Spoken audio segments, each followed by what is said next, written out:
Je suis née comme ça, je suis née médium.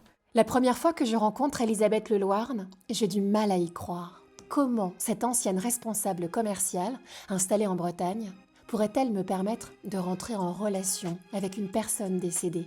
Je sens votre émotion, ton émotion. Pourquoi cette petite fille, qui s'est toujours sentie différente à la maison, à l'école, dans sa vie, aurait-elle cette capacité à vivre un pied dans le visible et l'autre dans l'invisible ? C'est le gros problème d'ailleurs quand on est enfant médium, en tout cas pour moi, c'est que je confonds parfois les vivants, les morts. L'invité que nous vous proposons de découvrir ne souhaite en aucun cas vous convaincre. Le récit que livre Elisabeth dans un manuscrit à paraître cet automne est une plongée étonnante dans un monde parallèle avec lequel elle a décidé de cohabiter et de faire la paix pour nous aider, nous les vivants, à saisir un message essentiel. Une preuve irréfutable qu'il y a bien quelque chose qui se passe après la mort, que rien ne s'arrête jamais et que surtout l'amour ne s'arrête jamais. Figurez-vous que moi-même, je me suis laissée guider par le don de médiumnité d'Elisabeth Leloirne, surmonter le tabou de la mort, convoquer les défunts, le sens de sa vie désormais. Ça m'arrive encore aujourd'hui. Il y a quelqu'un là ou pas ? Juste à côté de toi, oui.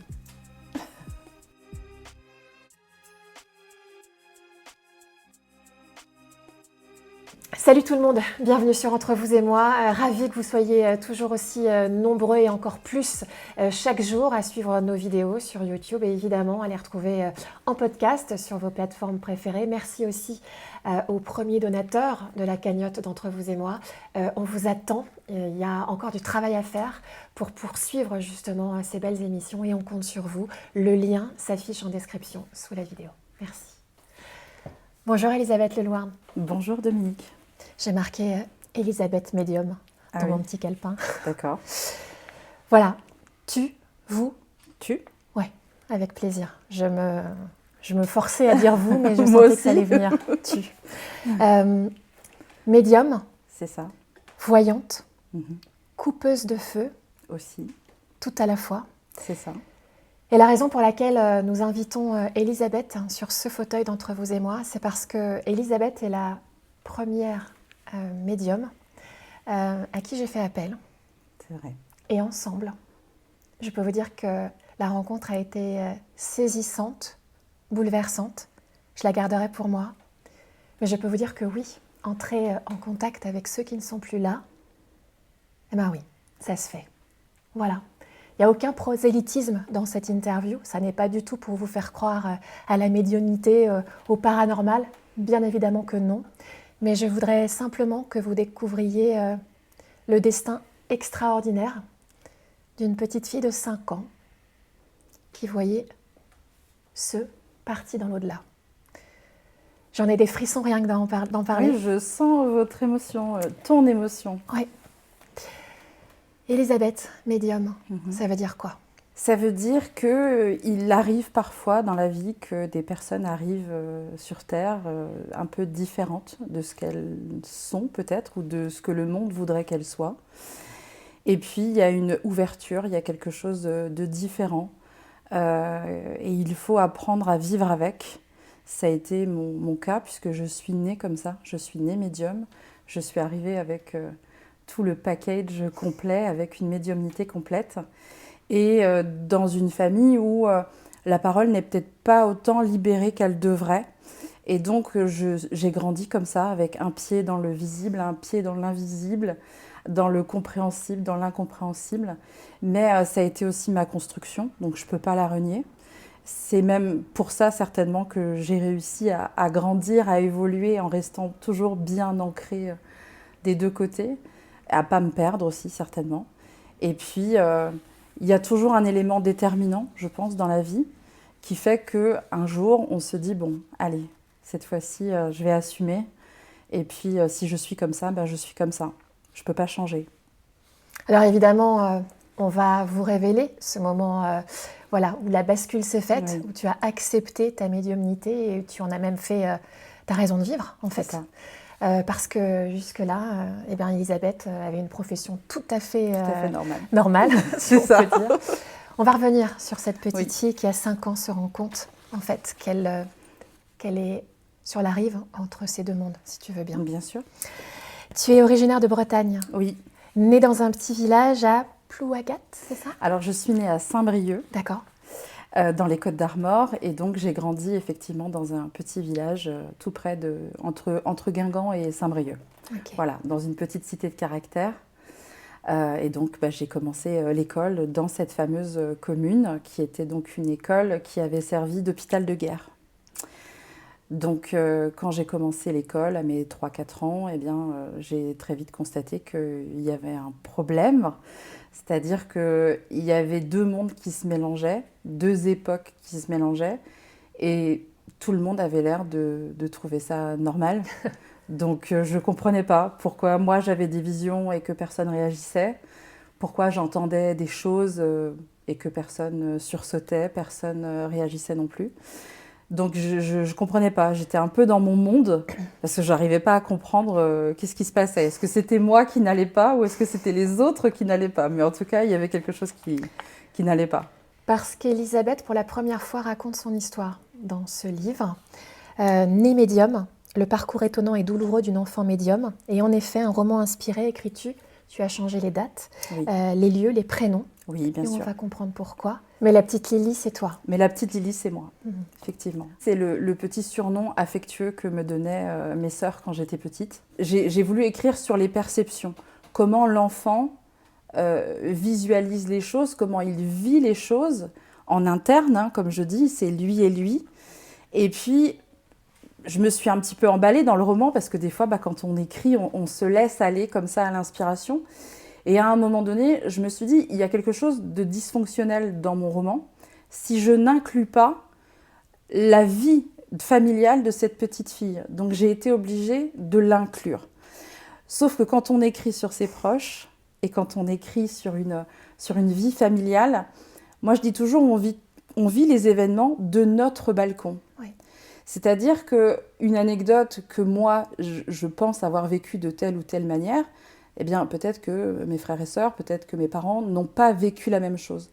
Donc, pour ne pas faire procès et ne pas faire peut-être ces personnes trop proches de moi se sentir mal par rapport à certains événements, notamment assez douloureux, j'ai opté pour le roman inspiré, pour quelque chose. Voilà, j'ai mis un espèce de filtre en me disant bon, je vais changer un peu les choses, je vais mélanger un peu les personnages. On va apprendre à la connaître, cette petite Lily.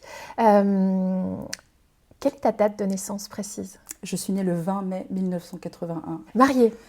Non, vie maritale. Vie maritale. 2 enfants? 2 garçons. Guillaume et Louis Romain. Yes. Ah, c'est bien. On y découvre ta famille. Oui. Une maman adorée, à ma chère maman, à qui tu dédies ce livre. Oui. C'était qui, maman? Alors, maman, c'était une femme née dans les années 40, en plein milieu de la guerre, en fait, hein, dans la Bretagne profonde, c'est-à-dire dans le Trégor, ce qu'on appelle aujourd'hui le Trégor. C'est toute cette côte de granit rose qui était autrefois des petits villages de pêcheurs où on vivait vraiment très pauvrement. Hein. Mon grand-père était cantonnier, ma grand-mère faisait des ménages. Et ma mère est née dans cette petite maison de pêcheurs perchée en haut des Landes. Et elle a grandi pleine de rêves, certainement. Malheureusement, elle a fait des mauvais choix. Elle a fait des choix de vie qui étaient douloureux, souvent des choix sentimentaux douloureux. Et puis, elle a effacé petit à petit tous ses rêves. Elle a gommé tous ses rêves. Donc, elle a vécu des moments extraordinaires, notamment quand elle est partie au Maroc pour cette famille, pour qui elle a travaillé. Et puis, de retour en France, elle a repris sa vie presque normale, qui était en totale décadence avec la vie presque paradisiaque qu'elle avait vécue au Maroc, dans des palais, avec des servantes, avec tout ça. Elle est retournée en Bretagne, elle a rencontré le premier homme de sa vie, qui n'a pas été un bon choix, pas du tout. Et puis, elle a fait un deuxième choix qui n'était pas non plus extraordinaire. Et c'est à ce moment-là que moi, je vois le jour, finalement. Donc, tu as un frère, une sœur jumelle. Oui, c'est ça. Du premier mari de ta maman. C'est ça. Et puis ensuite, tu nais avec ta sœur. C'est ça. Ton père, qui était-il?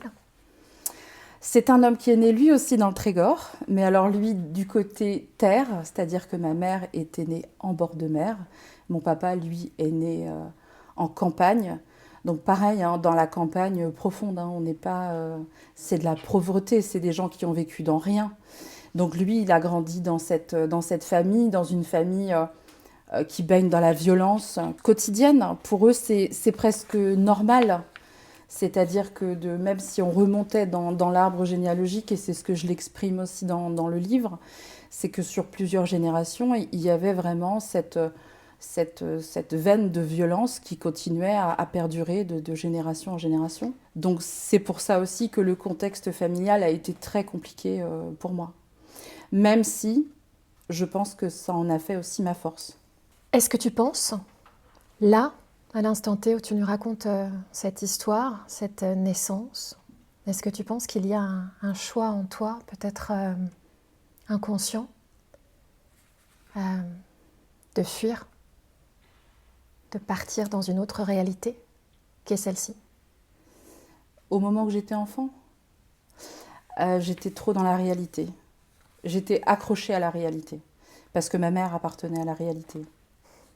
Donc en fait, j'étais très très fusionnelle avec ma mère. J'étais la petite dernière de la fratrie. Et en fait, ma mère appartient à la réalité. Donc je maintiens le lien familial pendant des années parce que ma mère est réelle. Elle appartient à cette réalité-là. Donc une main qui donne la main. Une main qui donne la main. À la réalité, puis l'autre qui est arrachée par l'invisible. Ça serait plutôt ça, l'image, ouais. Très intéressant. Quel enfant étais-tu, Elisabeth, qui était Lily? Alors Lily, c'était une petite fille très solitaire, très introvertie, très timide, très fatiguée, parce qu'elle dormait très très peu. Elle avait des gros problèmes de sommeil, beaucoup de cauchemars, de terreurs nocturnes. Et c'est une enfant spectatrice. C'est une enfant qui ne comprend pas. Elle ne comprend pas dans quel monde elle est. Elle a une appréciation qui est toujours différente des autres. Donc même avec les autres enfants à l'école, je me souviens d'être toujours observatrice. Donc ça, je pense que je l'ai bien traduit dans le livre, où je suis fascinée par le comportement des autres enfants. Et par mimétisme, j'aimerais bien faire pareil, mais en fait, j'y arrive pas. Donc cette insouciance, cette façon de crier, d'hurler, de jouer, d'être expansive, et que ça, je ne suis pas du tout comme ça. Qu'est-ce qui te leste justement à cette différence? J'ai toujours une notion de danger. J'ai toujours peur. Je me dis qu'on peut mourir. Je suis toujours en train d'évaluer les risques de faire trop de bruit, de trop parler, de trop dire, de laisser filtrer peut-être aussi quelque chose. Parce que quand on a une vie de famille qui est compliquée, quand on va à l'école, on n'a pas envie que ça se voit, on a envie de cacher ça. On n'a pas envie de dire aux copains, aux copines qu'on n'a pas dormi de la nuit parce qu'il s'est passé un drame à la maison. On a envie de garder la bonne figure, on a envie d'être comme tout le monde. Et très très tôt, j'ai envie d'être comme tout le monde. Mais j'arrive pas, je colle pas en fait, le costume me va pas quoi. Un drame, c'est-à-dire un coup, trop d'alcool, de la violence? Ça veut dire beaucoup de violence psychologique, surtout. Nous, à la maison, c'était psychologique. Donc, on ne savait jamais trop ce qui allait se passer, comment ça allait se passer, parce que j'avais un papa qui pouvait changer d'humeur d'une seconde à l'autre, sans qu'il y ait de raison ou de détonateur. Il n'y avait pas de raison. Donc, on était toujours sur le qui-vive. On savait qu'il y avait des choses qu'il ne fallait pas dire, hein, tout simplement. Il y a des sujets qu'il ne faut pas aborder, des réflexions où il ne faut pas les dire. Et si on peut même ne pas exister dans la maison, c'est encore mieux. Donc, je suis toujours comme ça. Je suis toujours en refuge dans ma chambre. Je parle beaucoup avec mon guide à l'époque, que je n'ai pas du tout identifié étant enfant que c'était un guide, mais j'ai des personnages qui me rendent visite. J'ai en fait une espèce de vie parallèle dans laquelle j'ai tendance à me réfugier finalement. Parce que la vie à la maison, c'est un peu l'enfer aussi quand même. C'est pas toujours évident, même si on a des périodes de joie intenses. C'est compliqué. Et quand je regarde les autres enfants, je me dis, mais j'arrive pas à être pareil, quoi. Je suis pas pareille. J'ai pas la même vision, j'ai pas la même maturité. Enfant, déjà, on me disait que j'étais très mature, très calme, très posée. Une vieille âme. Mais quelque part, oui, peut-être, je sais pas, mais en tout cas, j'avais quelque chose de vieux à l'intérieur qui me bridait. Et il y avait toujours ce côté où, avec maman aussi, hein, elle nous a habitués à être toujours bien posés, pas faire de bruit, silencieux. N'importe où on allait, il fallait toujours qu'on soit impeccable, correct. Qu'on renvoie cette image de famille correcte. Tu parles de ton guide Oui. À l'époque. C'est un ami imaginaire, C'est un ça. petit Sam, c'est ça? C'est ça, Samuel. Tu étais une fan de Ghost? Non, même pas. Même pas à l'époque, tu vois. Tu me fais penser à ça, tiens. Patrick Swayze, En vrai, dans le il s'appelle film Ghost, Sam. s'appelle Sam. Ouais. Et justement, celle qui va faire le lien entre ce monde de l'au-delà Oui, c'est et le vrai. monde de la réalité, c'est Whoopi Goldberg. Ouais. C'est celle que tu vas devenir après. C'est ça, ouais. Et tu es en train de me faire le lien. J'avais pas du tout pensé à ça. C'était Samuel. Pendant très longtemps, Samuel a été là et je l'appelais Sam, c'était plus court. C'était qui, Samuel? Samuel, c'était une entité, mais à l'époque, enfant, j'avais pas du tout compris en fait que c'était ça. C'était une voix? C'était une physiquement... voix. Alors, j'avais une voix à l'intérieur, mais je pense qu'on a tous notre voix intérieure qui nous parle. Donc ça, quand c'est ma voix, je la reconnais. Ma voix, je la connais quand même. Mais là, c'était une voix différente. C'était une voix d'homme qui me parlait, qui me donnait parfois des conseils, qui me demandait d'agir vite parfois, qui me disait « Tiens, il faut que tu fasses ça. Tiens, pourquoi tu ferais pas ça ?» Et qui me parlait souvent, qui me rassurait, qui me disait « Écoute, t'es pas toute seule, il y a du monde avec toi. » Mais quand on a 4 ou 5 ans, en fait, c'était pas compréhensible pour moi. Tu lui Pardon. parlais? Ah oui, je lui parlais tout le temps. Tout le temps. Du matin au soir, en pleine nuit si je me réveille. Tu lui demandais de l'aide? Tu lui demandais conseil? Je lui demandais, quand j'étais en panique, j'avais peur parce que j'avais, je sais pas, s'il y avait une entité qui s'approchait trop près, je la sentais. Donc ça a été mon gros problème quand j'étais enfant. C'est pour ça que la médiumnité, je l'ai fui complètement parce que ça me terrorisait. Donc je sentais beaucoup les énergies autour de moi, des gens déjà autour de moi. Les énergies des lieux aussi, forcément, comme à l'école par exemple. Mais le gros problème, c'était la nuit. C'est-à-dire qu'il faut aller se coucher. Donc moi, je retardais le moment du coucher. Je trouvais toutes les astuces possibles, imaginables pour réussir à retarder au maximum ce moment où j'allais me retrouver toute seule dans ma chambre ou avec ma sœur, parce que du coup, j'ai partagé ma chambre pendant très longtemps avec ma sœur à cause de ça, parce qu'elle était censée s'occuper de moi la nuit pour ne pas déranger mon père. Voilà, il ne fallait pas déranger son sommeil. Et j'avoue que d'avoir une enfant qui a des nuits aussi chaotiques que moi, ça a dû être terrible, forcément. Que se passait-il la nuit quand tu avais 5 ans, tu t'endormais? Donc déjà, il y avait tout un rituel. Moi, je me faisais tout un rituel. Donc dans mon lit, j'aménageais mon lit, je mettais tout plein de peluches. Alors mon lit, il fallait toujours qu'il soit collé contre le mur, parce que comme ça, j'ai une sécurité. Je sais que personne viendra de ce côté-là. Donc je sais que ça va venir que d'un côté. Je mettais plein de peluches dans mon lit parce que je faisais un espèce de nid pour me mettre dedans. Je mettais la couette jusque-là et je dormais avec l'interrupteur de ma lampe de chevet dans les mains.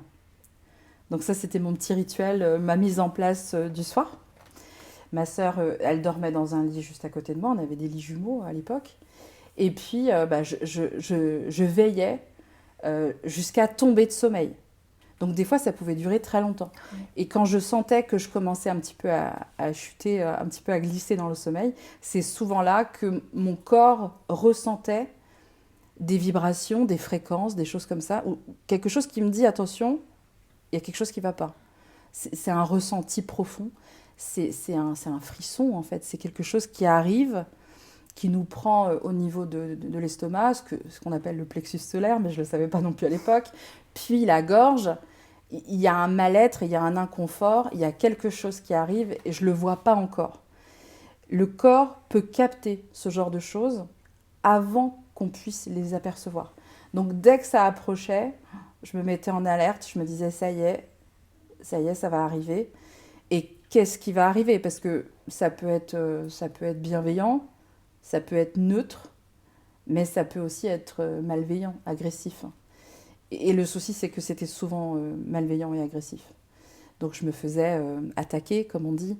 Donc il y a plusieurs formes d'attaque, bien sûr, mais à l'époque, c'était beaucoup de psychique, c'est-à-dire beaucoup de cauchemars, avec comme des paralysies du sommeil, mais j'étais en phase d'éveil. Hein. Donc on est paralysé sur un lit, on ne peut plus bouger. Et on subit une forme d'attaque, c'est-à-dire qu'on voit une entité sombre, quelque chose de malveillant qui s'approche de nous et on ne peut pas bouger. Tu es consciente? Oui, je suis consciente. Tu n'es pas endormie? Non, je suis consciente. Tu es en semi-sommeil? Non, non, je suis là, je parle vraiment de la phase où j'étais quasiment en train de m'endormir. J'étais en phase intermédiaire, un petit peu de conscience, comme on dit. Mais du coup, mon corps me transmet l'info, donc hop, ça y est, je suis réveillée, je suis bien, bien, bien réveillée, je sais ce qui se passe autour de moi, je sens que ça arrive, et là, mon corps se soude. Donc mon corps me trahit, je peux plus parler, je peux plus crier, je peux plus appeler à l'aide, et mon corps ne me répond plus. Et là, je subis cette attaque, jusqu'au moment où, d'un seul coup, mon corps se libère. Il y a comme un verrou qui saute. Et là, ça y est, c'est bon, je récupère toutes mes facultés. C'est un petit peu vraiment le même processus qu'une paralysie du sommeil. Et quand je récupérais toutes mes facultés, bah, je me mettais à hurler, quoi. Je me mettais à hurler, je sortais de mon lit, je partais en courant. Enfin, la terreur nocturne, c'est ça, quoi. Que subissais-tu? De la violence? Oui, j'ai eu beaucoup d'attaques physiques aussi, donc psychiques dans les pensées. C'est-à-dire qu'on peut m'envoyer une pensée en me disant... que mon pire cauchemar va arriver. Par exemple, je vais perdre mes parents, on va me montrer des images d'un accident, on va me montrer que je vais mourir. Enfin, c'est quelque chose qui affaiblit le mental. Donc c'est une attaque. Ça, c'est le psychique. Et autrement, il y a l'attaque physique. Donc le physique, souvent, c'était l'étranglement. Donc on sent un poids qui arrive sur nous, quelque chose qui nous étrangle, on n'a plus d'air, on sent vraiment le larynx qui diminue. Puis on la voit aussi, on peut la voir sur nous, cette entité... et on est terrorisé. Mais j'imagine que tu vas voir ta maman, tu vas lui dire ce qui se passe. Je crie, oui, souvent à ma sœur, souvent à Elena, le personnage d'Elena dans mon livre, qui a 5 ans de plus que moi, qui partage ma chambre. Et très souvent, quand j'arrive à récupérer mes facultés, comme ça, je vais dans son lit, quoi. On dort ensemble pendant très longtemps. Pendant très très longtemps. Qu'est-ce que tu lui dis? Je lui dis que j'ai vu quelque chose, qu'il y a quelqu'un dans la chambre, et elle me dit, mais non, il n'y a personne. Je dis, mais si, il y a quelqu'un. J'entends en plus. J'entends l'entité qui me parle, j'entends les bruits de pas, j'entends tout ce qui se passe. Et puis, voilà, on dort toutes les deux, elle me rassure, et puis on finit par s'endormir comme ça toutes les deux, quoi. La maîtresse à l'école dit à tes parents de toi, c'est une enfant surprenante qui n'a pas parlé à l'école pendant sa première année de maternelle. On dit même de toi, petite fille folle. Il y a quelque chose qui ne tourne pas rond chez Lily. Et tu disais, je devais être normale pour ne pas attirer l'attention. Et pourtant, quand ta maman se brûle, un jour dans la cuisine, tu apposes ta main sur son avant-bras et tu la soignes. La douleur disparaît. Tout de suite. Qu'est-ce qui s'est passé là?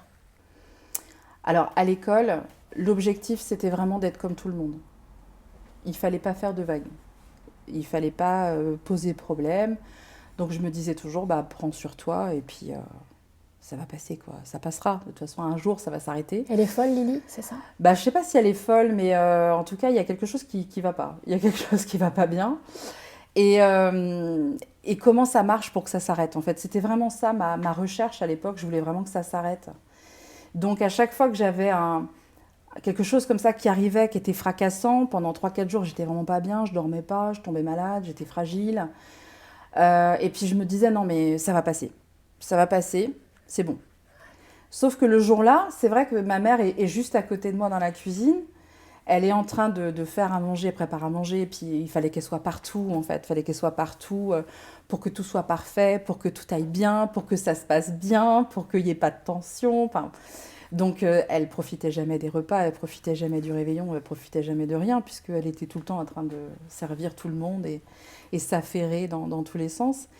Et elle fait une maladresse. Elle prend une énorme cocotte en fonte avec un couvercle en verre dessus. Et au lieu de soulever le couvercle vers l'extérieur, elle soulève vers l'intérieur. Et du coup, toute la vapeur lui brûle l'avant-bras. Et elle hurle, elle pose la gamelle, du coup ça fait du bruit, donc mon père se demande qu'est-ce qui se passe, tout le monde commence à paniquer. Elle est à côté de moi et spontanément je lui prends la main et je sens le feu, je sens une flamme qui remonte dans la paume de ma main et qui remonte dans mon avant-bras. Et une fois qu'elle passe le coude, ça se dissout, c'est fini, c'est terminé. Donc au début elle s'agite, elle me dit mais lâche-moi. Et puis elle sent qu'il y a quelque chose qui passe. et elle sent la brûlure partir. Donc ça ne lui a pas enlevé la cloque monstrueuse qu'elle a eue sur l'avant-bras pendant plusieurs jours, mais en tout cas, elle n'avait plus de sensation de brûlure. Et ce petit événement-là a été rapidement gommé aussi, parce qu'il y avait le reste de la soirée qui arrivait. Et puis, voilà, ça s'était passé, et puis on n'en faisait pas plus de cas que ça, et on passait à autre chose. Tu avais quel âge? Ah, j'étais petite, hein. Je pense que j'avais 5 ou 6 ans à l'époque. Cette petite fille, dyslexique, Ah oui, sévère.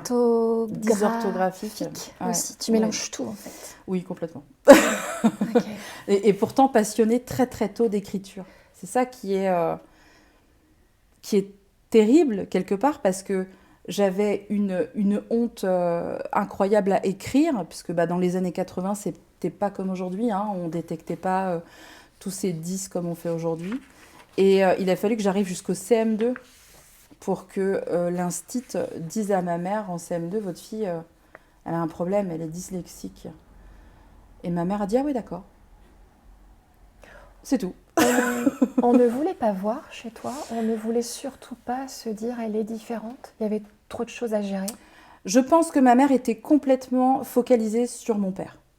Son attention devait être portée sur mon père, l'entreprise, puisque ensuite il a monté une entreprise, et puis très souvent les problèmes des grands, ses premiers enfants du côté de ma mère, donc mes demi-frères, demi-sœurs, qui étaient de trop en fait dans l'équation, clairement, et que je pense, elle mettait vraiment beaucoup de temps et beaucoup d'énergie à essayer de faire en sorte qu'il n'y ait pas de problème avec eux, parce qu'ils étaient tellement gênants qu'il ne fallait pas les voir non plus. Donc du coup, j'ai compris très très vite qu'il ne fallait pas faire de vagues non plus. Hein, débrouille-toi, mais fais pas de vagues, crée pas de problème. Voilà, rentre dans le moule et puis tout ira bien. C'était un peu ça la mentalité à la maison. Quitte à disparaître pour trouver ton utilité quelque part ailleurs? Je sais pas. Franchement, à l'époque, j'ai pas vécu ça. Pour moi, c'était normal. Et c'est une phrase très forte que m'a dit un psy un jour, parce que j'ai fait une thérapie il y a quelques années. Et ce psy m'avait dit, vous savez, quand on grandit dans une maison qui brûle, on pense que le monde entier est en flammes. Et je pensais que le monde était en flammes. Je pensais que le monde fonctionnait comme ça et que dans toutes les familles, c'était comme ça. Comme les enfants qui sont battus, malheureusement, et qui subissent des pires sévices et qui pensent parfois que c'est la normalité. Quand on grandit là-dedans, c'est normal. Donc on s'adapte toujours. Et je pense que c'est aussi quelque chose qui m'a forcée à avoir de grandes capacités d'adaptation, finalement. Alors, l'aide, le soutien, j'allais dire la reconnaissance que tu es en vie, peut-être es-tu allé la chercher ailleurs, dans celles et ceux qui, eux, te voyaient. En tous les cas, un jour, tu vas à une fête d'anniversaire, Oui. une petite amie à toi. Oui. Et que se passe-t-il lors de cette fête d'anniversaire où tu parles à quelqu'un qui n'est pourtant pas invité? C'est ça, quelqu'un qui vit dans la maison et pourtant qui n'est plus là, qui n'est plus vraiment là. Elle te voit. Mais elle me voit tout de suite. Tout de suite. C'est qui? Je suis donc invitée, je suis très contente ce jour-là parce que je crois que c'est une des premières fois où je suis invitée, de mon souvenir en tout cas. Parce que forcément, comme je suis une enfant qui est effacée, je suis pas la petite star de l'époque, de l'école à l'époque, pas du tout. Moi, je suis celle du fond de la classe à côté du radiateur. Hein. Tu fais peur aussi, peut-être? Peut-être que je fais peur, peut-être que je suis un peu la mercredi Adams de l'école. Peut-être, je sais pas, mais un peu bizarre. Mais je suis pas dans les plus populaires de l'école. Et cette petite fille, voilà, on a une vraie connexion depuis le premier jour. Et un jour, elle m'invite à son anniversaire. Je suis la plus heureuse du monde, bien sûr, en allant à cet anniversaire-là. Et puis, j'arrive chez elle. En plus, je suis épatée à l'époque parce qu'elle habite dans une très grande maison. Tout a l'air tellement différent du cadre dans lequel je grandis. Donc là, je m'aperçois que le monde n'est pas en feu partout, manifestement. même s'il n'y a rien qui est toujours tout rose partout, faut pas rêver. Mais à l'époque, je suis ébahie par le contexte, la maison, la vie de cette petite fille qui est tellement différente de moi. J'en deviens même à l'époque à me demander pourquoi elle est mon amie finalement, parce que on est tellement différentes, on a tellement rien en commun. Et je rentre dans sa maison, je rencontre sa maman. Sa maman, c'est une ancienne mannequin. Elle est merveilleuse, cette femme, elle est sublime. Moi, ma mère, elle est toujours pressée. Donc forcément, on compare les deux univers dans lesquels on vit, c'est sûr. Et dans le salon, je capte quelque chose, je ressens quelque chose, mais je sais que c'est pas négatif. Je sens que ça va, c'est bienveillant, il n'y a pas de problème. Et donc, je vais être attirée vers ce salon, et c'est là que je vais donc découvrir une vieille femme qui va me transmettre un message à transmettre à sa fille, donc qui est la maman de mon amie, quoi. Cette petite Voilà. amie. Et donc j'hésite, je me dis mais comment je vais faire, et puis je crois que là pour le coup j'ai dû faire un petit peu la petite fille très spontanée qui a pas trop de filtre et qui fait un petit peu comme toutes les petites filles ce jour-là, et je vais lui donner ce message. Et je me souviens de son regard.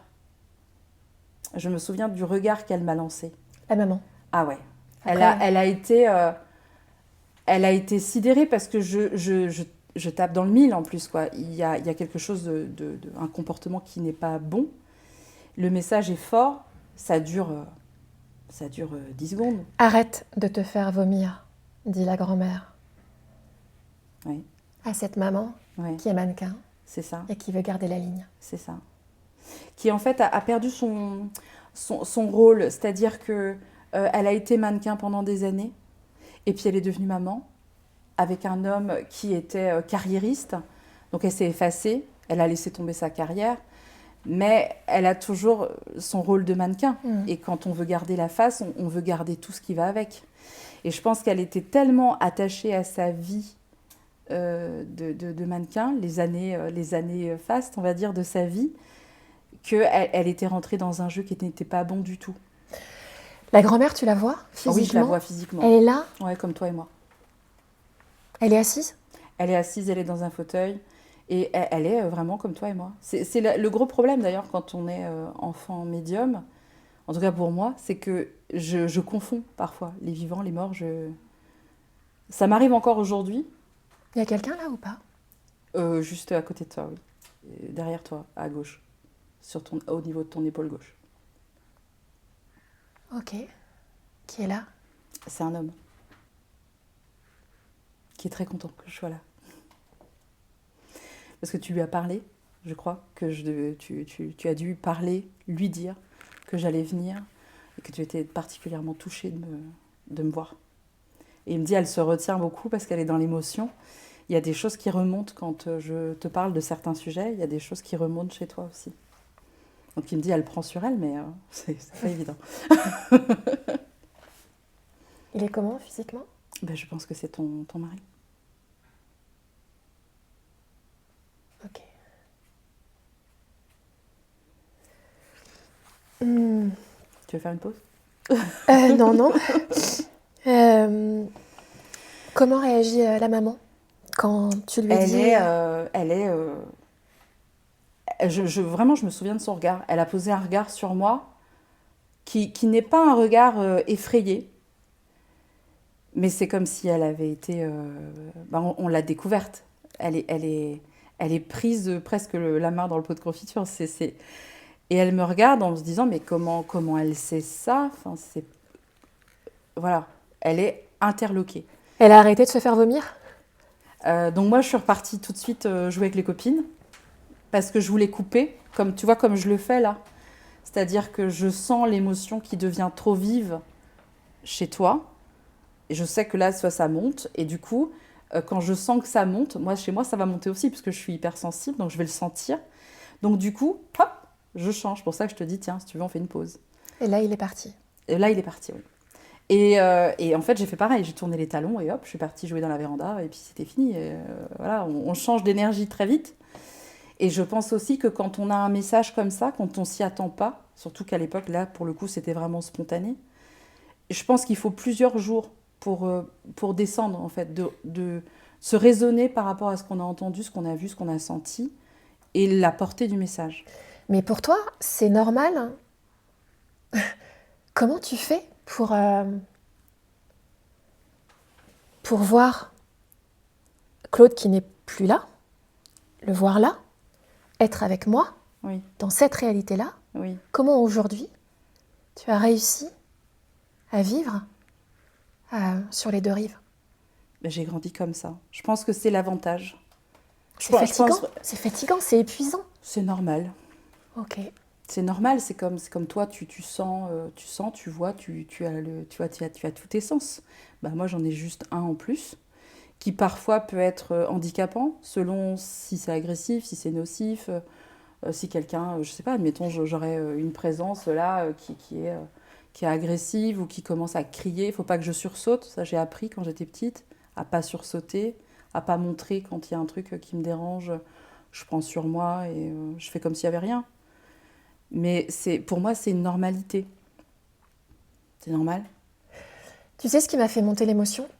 C'est quand tu as dit je ne sais pas pourquoi cette petite fille était amie avec moi. Je ne savais pas pourquoi je méritais d'être son amie. Ça m'a énormément bouleversée. Ben, c'est vrai. Parce qu'elle avait tellement une vie parfaite que finalement, je me disais, mais pourquoi qu'est-ce qu'elle a vu en moi elle a sa maison magnifique, elle a une piscine, elle a tout, quoi. Et je pense que ce qui me bouleverse, c'est de se sentir à la fois de ce monde et pas de ce monde. Et en effet, je me sens quelquefois à côté. D'accord. C'est ça qui a résonné très fort. Et c'est aussi pour ça que tu es là, je pense. Bah, je pense, oui. C'est qu'on n'est pas à côté. Bah oui, mais il y a des fois, je pense que ça arrive à beaucoup de gens.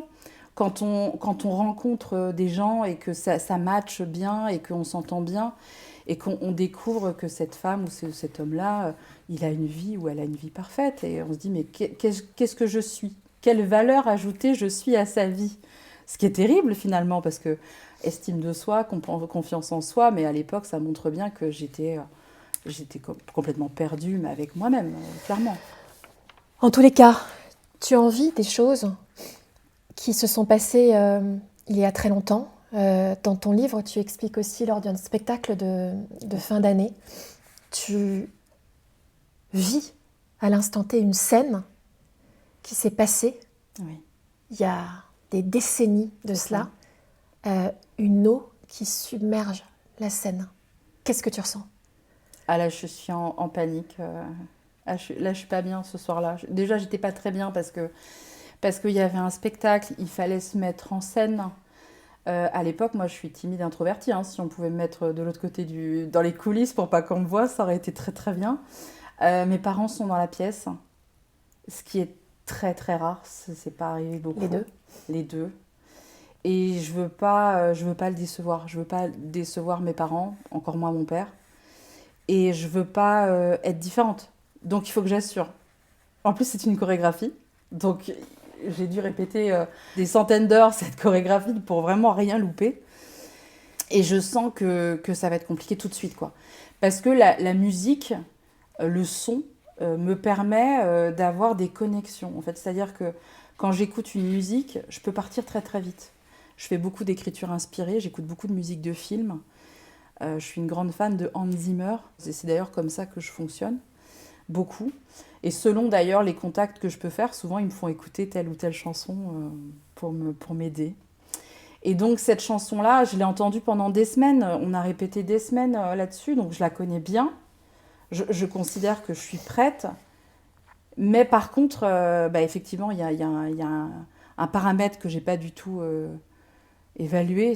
C'est, voilà, il se passe quelque chose où j'ai une connexion, on appelle ça une connexion finalement, à une mémoire du lieu lui-même. Donc c'est une salle des fêtes qui est située d'ailleurs dans une petite cité de caractère, voilà.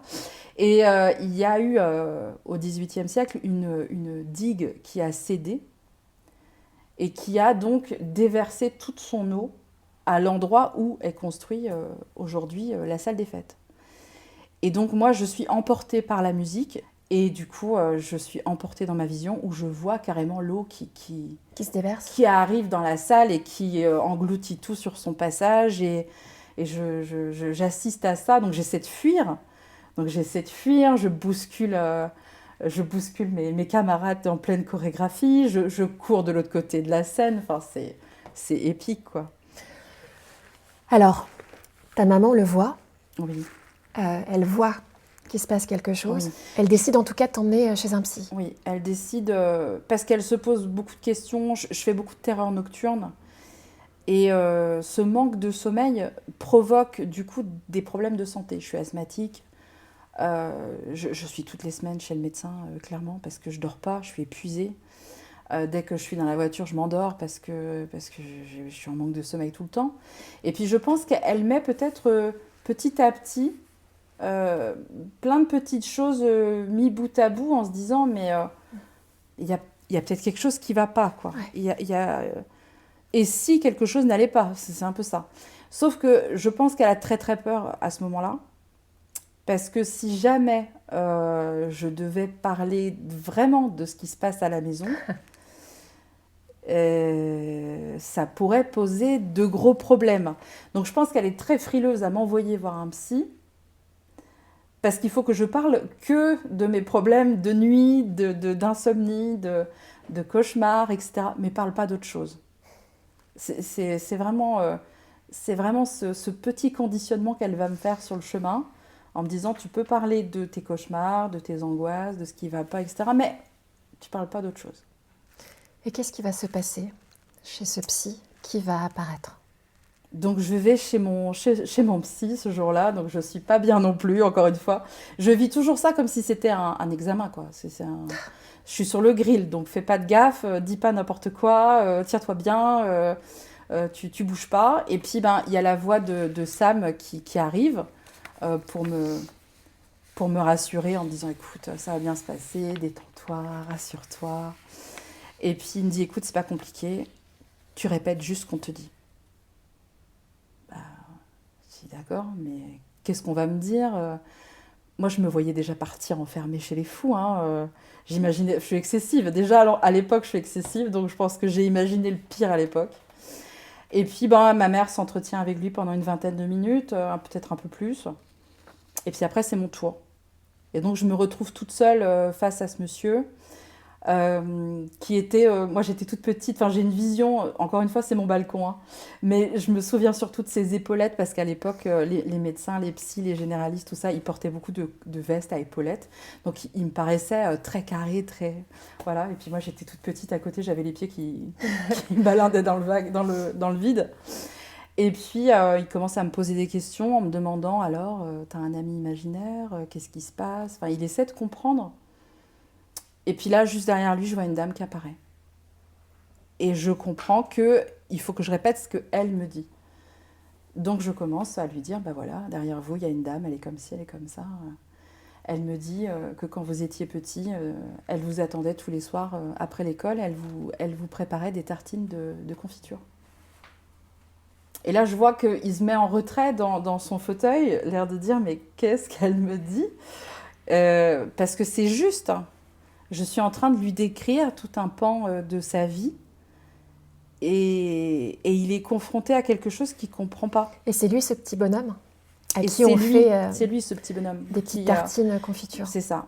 Et puis je lui raconte l'histoire, son grand-père qui fabriquait des colliers pour les chevaux, sa grand-mère qui faisait des crêpes dans un petit appentis à côté. Je lui raconte le ruisseau, je lui raconte tous les petits détails de son enfance. Des détails peut-être que même lui avait oubliés avec le temps. Et là, en quelques minutes, je réouvre la boîte à souvenirs et il est sidéré, il ne sait pas quoi dire. Et du coup, cette dame, toujours derrière lui, me dit tu prends une feuille et tu dessines. Dessine-lui, tu vas lui dessiner le jardin, comment était le jardin, le sentier qui descendait à la maison. Et donc, je vais faire un dessin avec un maximum d'éléments. Bien sûr, un dessin d'enfant quand même. C'était pas un dessin automatique ou intuitif, c'était vraiment le dessin d'une enfant. Et puis, je vais lui donner le dessin. Voilà. Et il me répond, on va aller chercher ta maman. Voilà, fin de séance. Ma maman revient donc dans le cabinet et puis il dit à ma mère, écoutez, je pourrais pas expliquer ce qui s'est passé, mais votre fille va bien. Et ma mère a dit ok, bah elle va bien. On n'en parle plus. On n'en parle plus. Affaire réglée, c'est fini, terminé, voilà. C'est un tabou. Je pense que c'était la normalité qu'elle cherchait et on venait de lui confirmer que sa fille était normale. À celles et ceux qui nous écoutent et qui se disent elle ment, elle fabule, Ouais. elle est folle, tu dis quoi? Aujourd'hui, Oui. c'est pas grave. C'est pas grave. Chacun a le droit de penser ce qu'il veut et je suis pas là pour convaincre en fait. Je veux plus convaincre. C'est pas mon rôle de convaincre. Je pense que chacun chemine à la vitesse qu'il peut, surtout, et quand il est prêt à cheminer. Il faut être prêt. Et ceux qui sont sceptiques, je dis toujours, vous avez raison. Soyez sceptiques. C'est très bien d'être sceptique. Moi-même, je suis sceptique. Moi-même, quand mes guides me disent des messages, des fois, je me dis, oh, ça se trouve, c'est pas un bon message. Ça se trouve, c'est une arnaque. Ça se trouve, c'est un piège. Donc moi, je note tous les messages que je reçois. Je note absolument tout, parce qu'en plus, j'ai pas de mémoire, donc c'est dramatique. Mais je suis toujours très prudente, même sur mes propres ressentis. Et même sur tes consoeurs, tes confrères. Ah bien sûr, surtout sur mes consoeurs, mes confrères. C'est un métier qui est extrêmement difficile. C'est un métier où...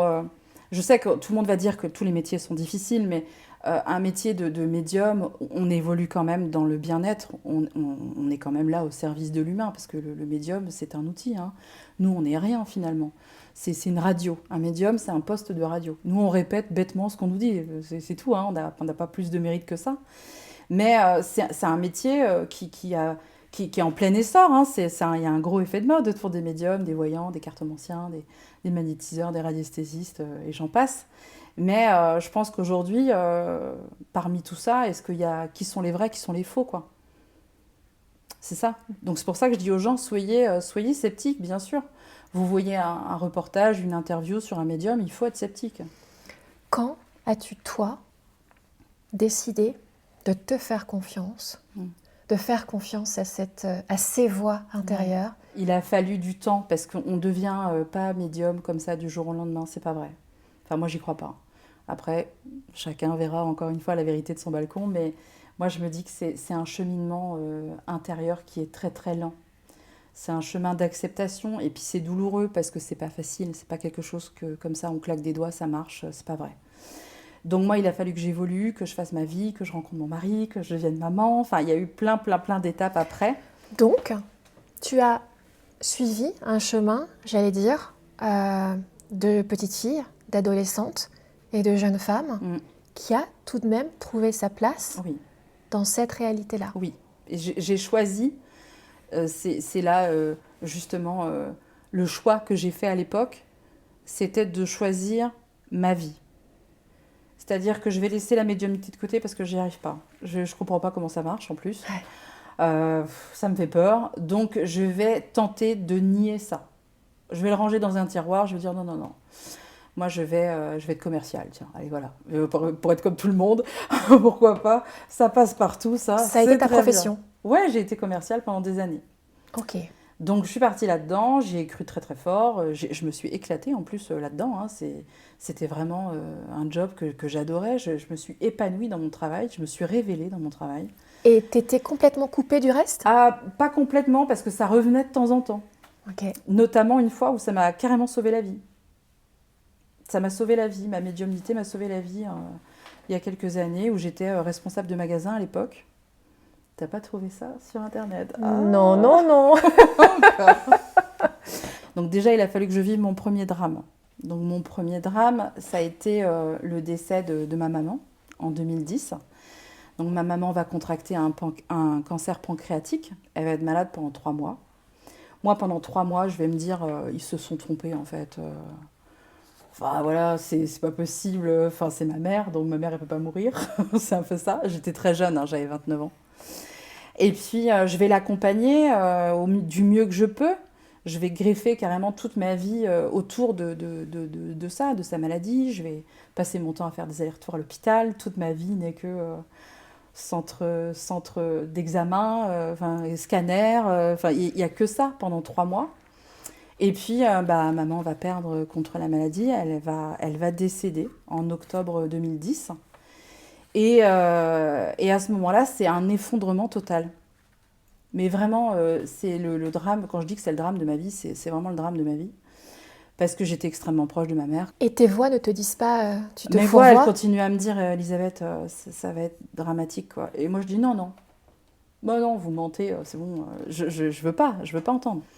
Et elle va partir, donc je vais l'accompagner. Donc ça, c'est quelque chose qui a été extrêmement traumatisant, mais en même temps, j'en suis fière aujourd'hui. Je l'ai accompagnée jusqu'à son dernier souffle, comme on dit.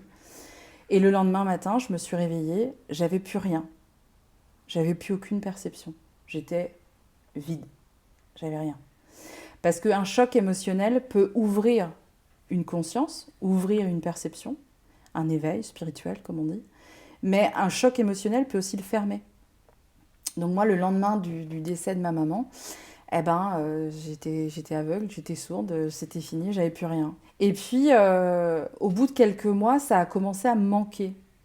Parce que je trouvais ça terrible, finalement, le silence. Le silence est un concept terrible. Enfin, moi, je ne connaissais pas le silence. Mais personne ne venait. J'avais rien, mais plus rien.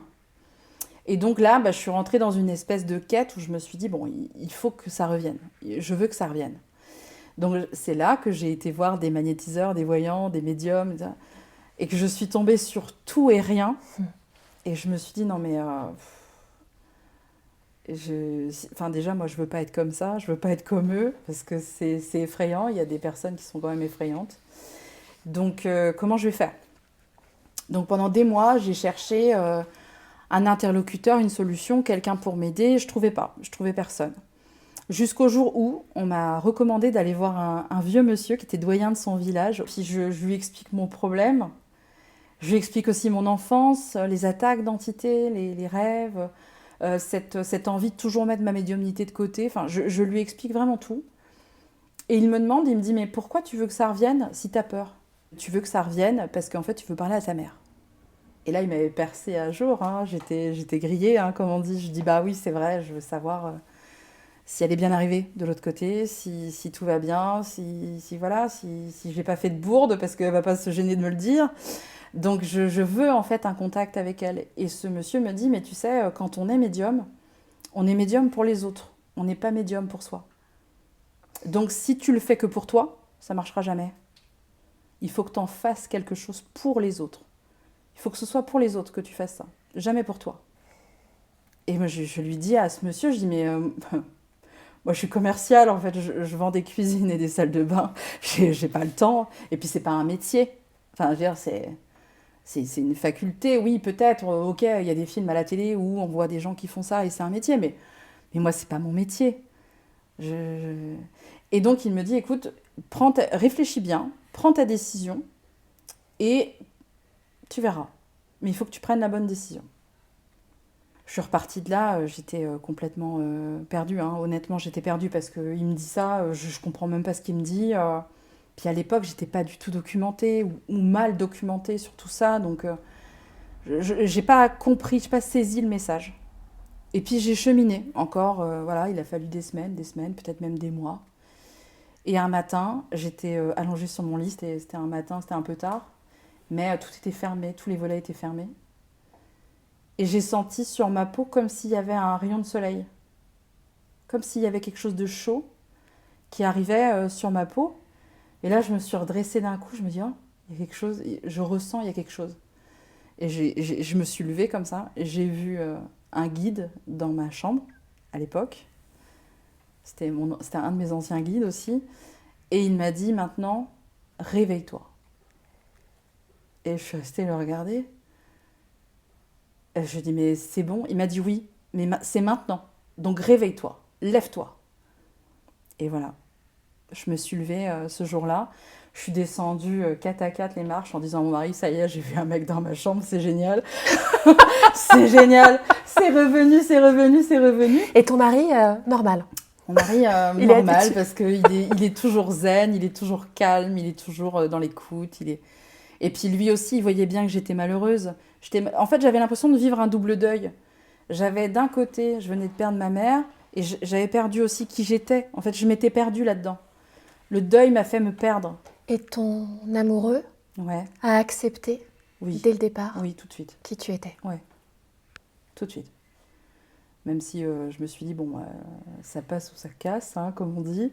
Mais ça faisait quoi? Ça faisait 15 jours, 3 semaines qu'on était ensemble et qu'il avait capté tout de suite qu'il y avait quelque chose qui allait pas. Ah ouais, tout de suite, il a vu. Donc, du coup, c'est revenu ce jour-là. Et là, on m'a fait comprendre que mon rôle allait être de transmettre. Donc, moi, à l'époque, j'étais commerciale. Je dis, mais non, mais transmettre quoi? Qui je suis? Enfin, je vois pas. Et là, on m'encourage à aller vers le bénévolat, tout de suite. En me disant, il faut que tu ailles dans les hôpitaux, il faut que tu vois les malades, il faut que tu soulages, il faut que... Tes voix, hein, le on. Ouais, c'est mes guides, en fait, qui m'envoient là-dessus. Et moi, je me dis, mais comment je vais faire ça, en fait? Comment je vais faire... Et puis, ben voilà, le destin, il met les choses en place tout seul. Hein. Il n'y a même pas à aller chercher, parfois. Et puis, je deviens bénévole dans les hôpitaux. Au début, je ne sais absolument pas ce que je fais. Mais absolument pas. Donc, j'y vais toujours... on me dit, il faut que tu sois un soleil. Il faut que tu sois un petit soleil. Ok.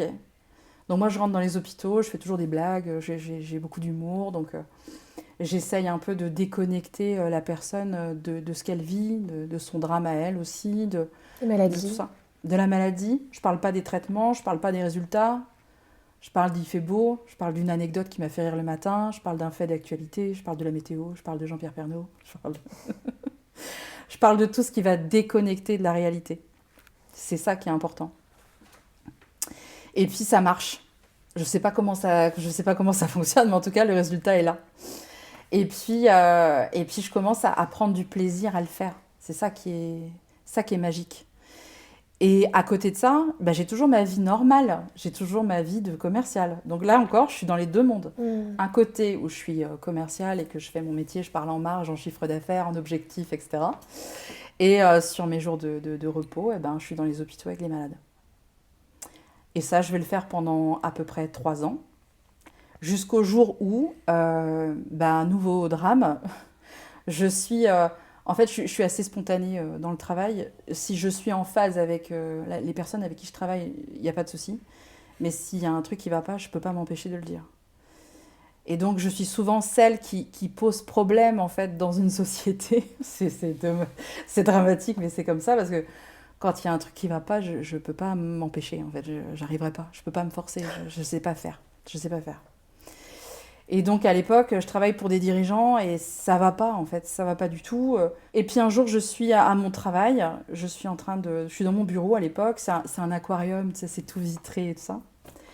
Et puis, ce jour-là, j'étais vraiment au bout de ma vie. Hein, comme on dit, j'étais pas bien du tout. Je pense que j'étais un peu en burn-out. Hein. Mais je continuais à avancer quand même. C'est ça le drame. Je me disais, allez, ça va aller, comme toujours, ça va s'améliorer, ça va être mieux. En fait, ça n'allait pas du tout. Et j'étais dans mon bureau ce jour-là et je vois une ombre qui passe devant mon aquarium, devant la baie vitrée. Je vois une ombre, une silhouette qui passe. Et en fait, mon précédent PDG était décédé 2 ans plus tard, lui aussi d'un cancer. Et dans tous nos magasins, on avait sa photo qui était affichée. Et donc moi, quand j'en avais ras-le-bol, je lui parlais à la photo. Et c'était pas de la médiumnité à l'époque, c'était vraiment, je parlais à la photo, je lui disais, j'en ai marre, fais quelque chose, envoie-moi un signe, quelque chose. Et là, il m'envoie une ombre comme ça, et je suis pas bien. Je suis pas bien. Et je me dis, il faut que je parte. Je sais pas pourquoi, mais il faut que je parte. Et ce jour-là, il est 12h30, d'habitude je rentre jamais chez moi, je restais toujours manger au magasin avec mes équipes et je bougeais pas. Et là, je sais pas pourquoi, mais je m'en vais. Mais je m'en vais, mais à une vitesse incroyable. C'est-à-dire que j'ai pris mon sac, j'ai traversé le magasin, toute l'équipe m'a vu partir, ils m'ont dit, mais tu t'en vas? Je dis, ouais, je vais manger avec mon mari, je reviens tout à l'heure. Ok, je suis partie. Et je sais pas, 1 heure après, j'étais chez moi, j'étais avec mon mari, on était en train de déjeuner. J'ai une de mes vendeuses qui m'appelle à l'époque. Je vois qu'elle m'appelle, mais je réponds pas. Je me dis, bon, c'est bon, je suis en pause. Laissez-moi faire une pause, quoi, quand même. Et elle rappelle. Donc je me dis, bon, il y a peut-être quelque chose. Et elle me dit, Elisabeth, dépêche-toi, il y a le feu au magasin. Mais il y a le feu au magasin, c'était un peu une expression qu'on disait quand c'est le bordel. C'est le bordel. Il y a un problème, il y a un SAV, il y a une pause qui se passe mal, voilà, le camion de livraison est tombé dans un fossé. Enfin, c'était pas du tout... donc je panique pas. Je dis ok, bah je vais arriver. Et en fait, je reprends ma voiture, je croise 3 camions de pompiers. Je me dis c'est bizarre quand même. Et je reviens au magasin et en fait le magasin est en feu. Le magasin est en flammes. Il est détruit complètement. C'est un magasin de cuisine complètement détruit par les flammes. Et là, je suis devant mon magasin en train de le voir brûler. Et je me dis, mais c'est un truc de fou. Il va y avoir une enquête parce que je vais être suspectée d'avoir mis le feu. Oh. Bah oui, parce que c'est le seul jour où je suis partie manger chez moi, donc c'était énorme. Donc il va y avoir une enquête, il va y avoir des experts, bien sûr les experts en assurance, etc., qui vont déterminer que le point de départ du feu est mon bureau. Ils ont compris après, hein, il y a eu une expertise, etc., ils ont déterminé que ma centrale informatique avait explosé. Et donc si j'étais restée dans mon bureau ce jour-là, ben, je serais morte. Clairement, je serais morte. C'était le seul endroit où il y avait de la tôle vrillée. Et la tôle ne vrille qu'à partir de 800 degrés. Donc j'aurais certainement perdu connaissance avec l'explosion en fait, de la centrale. Et comme il n'y avait pas de sortie de secours à cet endroit-là, ben, j'y serais restée. Donc je pense que cette ombre, ben, je me demande... Après, j'ai compris que c'était mon ancien PDG. Je suis sûre que c'est Christophe qui m'a sauvé la vie ce jour-là. Et c'était une alerte, c'était pour me dire, mais bouge en fait, t'as plus rien à faire là, Elisabeth. Il faut que tu bouges, il faut que tu prennes une décision. T'es dans un panier de crabes là depuis 2 ans. En plus, j'avais une sciatique, je pouvais plus avancer à l'époque. Enfin, je continuais, c'était lamentable. C'était lamentable. Et ce jour-là, bah, le magasin, il a brûlé devant moi. Et puis, il m'a fallu encore 6 mois supplémentaires pour comprendre que j'avais plus rien à faire là, quoi. Clairement, j'avais plus rien à faire là. Mais même en étant partie, parce que je suis partie de ce poste, et je me suis retrouvée dans ce carrefour de me dire, mais qu'est-ce que je vais faire ? C'est-à-dire que ce n'était pas encore évident pour moi. Je pense que peut-être que je ne voulais pas voir non plus. Mais je ne me sentais pas légitime. Qu'est-ce que tu veux que j'aille faire là-dedans ? Oui, puis c'est compliqué quand même de dire au monde d'un seul coup, en fait, je suis comme ça. Il faut faire un espèce de coming out, en fait. C'est ça le double drame, c'est un peu ça. C'est de constater que ma mère est décédée en étant celle que tout le monde voulait qu'elle soit, parce qu'elle a été au service de tout le monde toute sa vie. Elle a gommé tous ses rêves. Et finalement, moi derrière, je prends conscience que je mens depuis toutes ces années, que je ne suis pas celle que je devrais être, que je ne suis pas à la bonne place, et que c'est dur, et que je vais devoir dire à tout le monde, je suis médium. Voilà. Ma vérité, c'est ça. Donc acceptez-moi comme je suis, parce que je suis comme ça et je ne pourrais pas changer. Avec toute la connotation négative que ça implique aussi. Ah oui, carrément. Parce que dire qu'on est médium, moi c'était en 2013, 2014. C'était un peu moins compliqué certainement que dans les années 50 ou dans les années 60, on ne va pas se mentir. Mais c'était pas commun, quoi. Hein.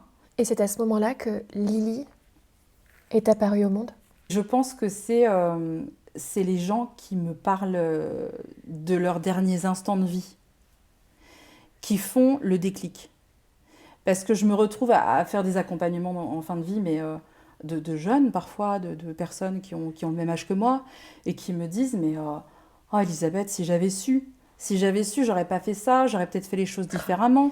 Et je pense que c'est ça qui a fait peut-être sauter le dernier verrou, où je me suis dit, mais en fait, je m'en fous.